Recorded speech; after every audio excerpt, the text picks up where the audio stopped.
जय माता दी। प्रिय भक्तों, आप सभी का हमारे चैनल मन की शांति में बहुत बहुत स्वागत है। मनुष्य का जन्म अत्यंत दुर्लभ माना गया है और उससे भी अधिक दुर्लभ है भगवान के भजन और भक्ति की प्रेरणा प्राप्त होना। जब किसी के हृदय में एक बार भी सात्विक बुद्धि का उदय हो जाता है और वह श्रद्धा तथा प्रेम से भगवान श्री हरि की भक्ति में लग जाता है, तब उसका जीवन वास्तव में सफल और सार्थक बन जाता है। आइए श्रद्धा और प्रेम भक्ति के साथ आषाढ़ मास कथा का 8वें अध्याय का श्रवण करें। भगवान वराह देव कहते हैं कि एक समय निषाद राज वसु राजा तंडवान के महल में पहुँचे। उनके आगमन का समाचार मिलते ही द्वारपालों ने राजा को सूचित किया। राजा ने तुरंत उन्हें आदर पूर्वक दरबार में बुलवाया। मंत्रियों, पुत्रों और परिवार के साथ उनका यथोचित सम्मान किया और बड़े स्नेह से उनका स्वागत किया। इसके बाद प्रसन्न होकर राजा ने पूछा, हे वनेचर, आज आपके आगमन का क्या कारण है? अवश्य ही कोई विशेष बात है, कृपया हमें बताइए। राजा के प्रश्न पर निषाद राज वसु बोले, राजन, मैंने वन में एक अत्यंत अद्भुत और आश्चर्यजनक घटना देखी। कृपया उसे ध्यान पूर्वक सुनिए। बीती रात्रि एक दिव्य श्वेत वर्ण का वराह मेरे खेत में आया और वहां चरने लगा। उसे देखकर मैंने धनुष उठा लिया और उसका पीछा करना आरंभ किया, किंतु वह वराह वायु के समान तीव्र गति से दौड़ने लगा। मैं उसके पीछे पीछे दौड़ता रहा, परंतु देखते ही देखते वह स्वामी पुष्करणी के पवित्र तट पर स्थित एक वल्मीक के भीतर प्रवेश कर गया। उसे पकड़ने के उद्देश्य से मैंने क्रोधवश उस वल्मीक को खोदना आरंभ किया, किंतु जैसे ही खुदाई आगे बढ़ी, अचानक मेरी चेतना चली गई और मैं वहीं पृथ्वी पर मूर्छित होकर गिर पड़ा। कुछ ही क्षणों बाद मेरा पुत्र वहां पहुंचा। उसने मुझे अचेत अवस्था में भूमि पर पड़ा देखा तो अत्यंत व्याकुल हो उठा, परंतु घबराने के स्थान पर उसने पूर्ण श्रद्धा और भक्ति के साथ देवाधिदेव भगवान मधुसूदन की स्तुति आरंभ कर दी। अपने भक्त की निष्कपट प्रार्थना से प्रसन्न होकर स्वयं भगवान वराह देव मुझ में आविष्ट हुए और वे मेरे पुत्र से बोले, हे निषाद राज, तुम शीघ्र ही राजा के पास जाओ और उन्हें यहाँ घटी हुई संपूर्ण घटना बताओ। उनसे कहना कि वे एक काली गौ के पवित्र दूध से इस वल्मीक का अभिषेक कराएं। जब यह वल्मीक दूध से पूर्णतः धुल जाएगा, तब इसके भीतर से एक परम दिव्य और अत्यंत सुंदर शिला प्रकट होगी, जिसका दर्शन बड़े बड़े पुण्यात्माओं के लिए भी दुर्लभ है। भगवान वराह देव ने आगे कहा, उस दिव्य शिला को लेकर किसी कुशल शिल्पकार से मेरी ऐसी प्रतिमा बनवाना जिसमें मैं अपने बाएं अंक में भूदेवी को धारण किए हुए खड़ा रहूं और मेरा मुख वराह के समान हो। जब वह प्रतिमा तैयार हो जाए, तब महान ऋषियों और वैखानस महात्माओं द्वारा उसकी विधि पूर्वक स्थापना कराना और स्वयं राजा तोंडमान प्रतिदिन श्रद्धा पूर्वक मेरी पूजा करें। इतना कहकर भगवान वराह देव अंतर ध्यान हो गए और उसी क्षण निषाद राजवंश की मूर्छा दूर हो गई।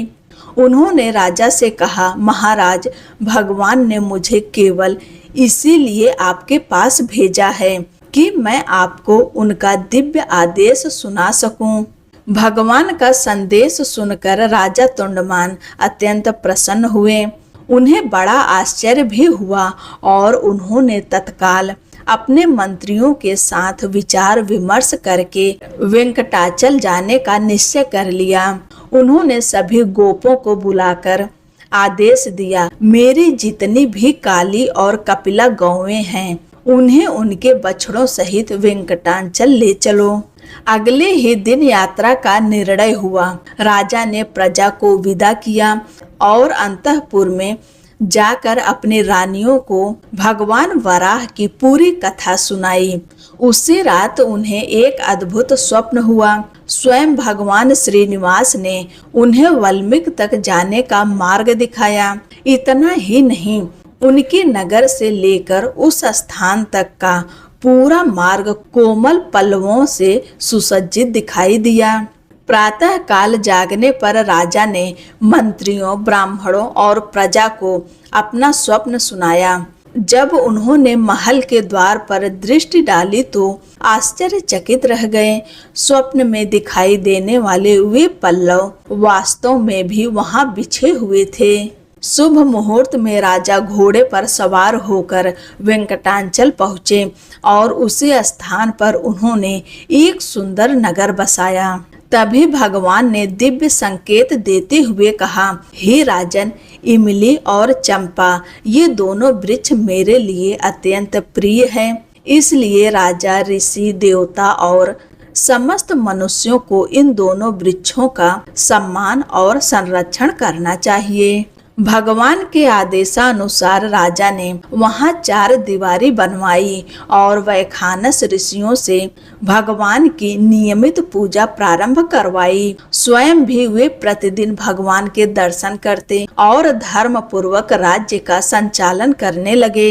कुछ समय बाद दक्षिण देश के एक सामवेदी ब्राह्मण वीर शर्मा अपनी गर्भवती पत्नी लक्ष्मी के साथ गंगा स्नान के लिए निकले। मार्ग में पत्नी की अवस्था देखकर उन्हें आगे ले जाना संभव न रहा।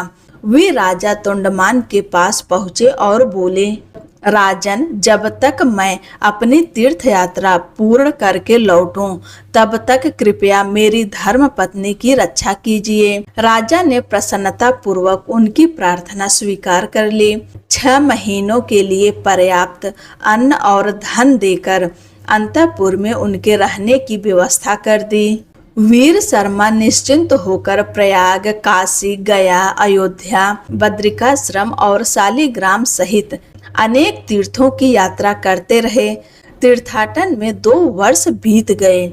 उधर 6 महीने बाद ब्राह्मणी के पास रखा हुआ अन्न समाप्त हो गया, किंतु वह स्वाभिमानी थी। उसने किसी से कुछ नहीं मांगा। अंततः उसी घर में भूख और कष्ट सहते सहते उसके प्राण निकल गए। 2 वर्ष बाद जब वीर शर्मा लौटे तो वे अपने साथ गंगा जल भी लाए और राजा को भेंट करके अपनी पत्नी का कुशल समाचार पूछा। राजा यह सुनते ही चिंतित हो उठे। उन्हें अपनी भूल का स्मरण हुआ। वे तुरंत अंतःपुर पहुँचे, जहाँ ब्राह्मणी मृत अवस्था में पड़ी थी। राजा ने यह दुखद समाचार ब्राह्मण को नहीं बताया।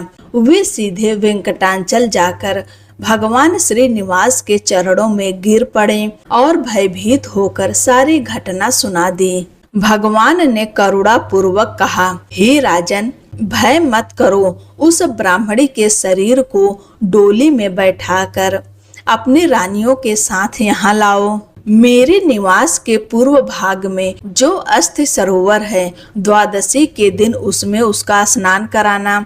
वह सरोवर मृत्यु का भी निवारण करने वाला है। उसके जल के स्पर्श से वह पुनः जीवित हो जाएगी।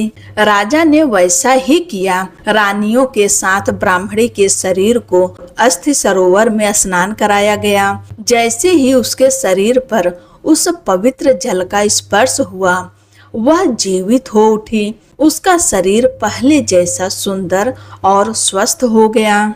स्नान के पश्चात वह प्रसन्नता पूर्वक अपने पति वीर शर्मा से मिली। राजा ने भगवान की पूजा की और ब्राह्मण को 1000 स्वर्ण मुद्राएं, बहुमूल्य वस्त्र तथा अनेक उपहार देकर सम्मान पूर्वक विदा किया।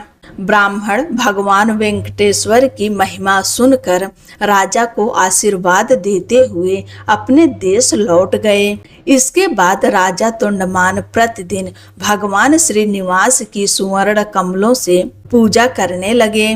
एक दिन उन्होंने देखा कि भगवान के श्री विग्रह पर मिट्टी के कमल और तुलसी चढ़े हुए हैं। राजा ने आश्चर्य से पूछा, हे प्रभु, यह साधारण मिट्टी के कमल और तुलसी आपको कौन अर्पित करता है? भगवान मुस्कुराए और बोले, मेरा एक परम भक्त कुर्म ग्राम में रहने वाला एक कुम्हार है। वह अत्यंत निष्कपट भाव से अपने घर में मेरी पूजा करता है और मैं उसके प्रेम को स्वीकार करता हूँ। भगवान की बात सुनते ही राजा उस कुम्हार के दर्शन के लिए कुर्म ग्राम पहुँचे। उसका नाम भीम था।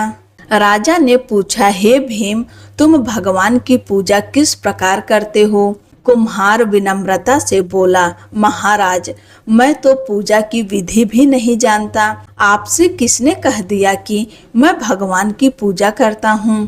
राजा ने उत्तर दिया, स्वयं भगवान श्रीनिवास ने तुम्हारी भक्ति का वर्णन किया है। यह सुनते ही भीम को भगवान का दिया हुआ पुराना वरदान स्मरण हो आया। उसने कहा, भगवान ने मुझसे कहा था कि जिस दिन मेरी भक्ति संसार में प्रकट होगी और स्वयं राजा तोंडमान मेरे घर आएंगे, उसी दिन मुझे मोक्ष प्राप्त होगा। इतना कहते ही दिव्य विमान वहां पर प्रकट हुआ। स्वयं भगवान जनार्दन उसमें विराजमान थे। भीम और उसकी पत्नी ने भगवान को प्रणाम किया और उसी क्षण अपने शरीर का त्याग कर दिव्य रूप धारण करते हुए भगवान के परम धाम को प्रस्थान कर गए। यह अद्भुत दृश्य देखकर राजा तोंडमान का हृदय भक्ति से भर उठा। नगर लौटकर उन्होंने अपने पुत्र श्रीनिवास का विधि पूर्वक राज्याभिषेक किया और उसे धर्म पूर्वक प्रजा का पालन करने की आज्ञा देकर स्वयं घोर तपस्या में लीन हो गए। उनकी कठोर तपस्या से प्रसन्न होकर भगवान श्री हरि, श्री देवी और भूदेवी सहित गरुड़ पर आरूढ़ होकर उनके सम्मुख प्रकट हुए और बोले, हे राजन, मैं तुमसे अत्यंत प्रसन्न हूँ। बताओ तुम्हारी क्या इच्छा है? राजा ने हाथ जोड़कर विनम्र स्वर में कहा, हे माधव, मुझे आपके उस दिव्य धाम की प्राप्ति हो जहाँ न जरा है, न मृत्यु, न दुख और न ही पुनर्जन्म। यही मेरा एकमात्र वर है। यह कहकर वे भगवान के चरणों में साष्टांग दंडवत होकर गिर पड़े। उसी क्षण उन्होंने शरीर त्याग दिया और दिव्य विमान पर आरूढ़ होकर भगवान के साथ वैकुंठ धाम को प्रस्थान कर गए। गंधर्वगण उनकी स्तुति करने लगे और राजा भगवान विष्णु का सारूप्य प्राप्त करके शाश्वत परम धाम में स्थित हो गए। इस प्रकार सूत गोस्वामी कहते हैं, जो मनुष्य भगवान वराह द्वारा कही गई इस पवित्र कथा का श्रद्धा पूर्वक श्रवण करता है, वह इस लोक में अपनी सभी शुभ कामनाओं को पूर्ण करके अंततः भगवान विष्णु के परम पद को प्राप्त करता है। इसी मंगल कामना के साथ आज की आषाढ़ मास कथा समाप्त होती है। इसके आगे की कथा आप सब आने वाली वीडियो में सुनेंगे। प्रिय भक्तों, चैनल को सब्सक्राइब अवश्य करें। जय श्री हरि, राधे राधे।